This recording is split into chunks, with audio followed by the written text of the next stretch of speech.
ರೈತ ಇರದ ನಾಡೇ ಇಲ್ಲ, ರೈತ ಬೆಳೆದ ಬೆಳೆ ತಿನ್ನದವರೇ ಇಲ್ಲ. ರೈತ ಎಂದು ಸ್ವಾರ್ಥಿ ಅಲ್ಲ, ತನಗೆ ಮಾತ್ರ ಎಂದವನು ಬೆಳೆಯುವುದಿಲ್ಲ.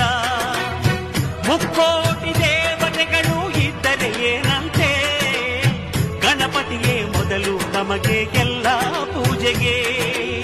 ದುಡಿಯೋ ಕೋಟಿ ಯಂತ್ರಗಳಿದ್ದರು ಏನಂತೆ, ರೈತನೇ ಮೊದಲ ಮಾನವ ಯಂತ್ರ ಭೂಮಿಗೆ.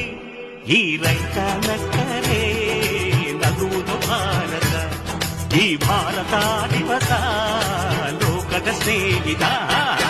ಅನ್ನ ನೀಡೋರೆ ನನ್ನೋರು, ನೆರಳು ನೀಡೋರೆ ನನ್ನೋರು.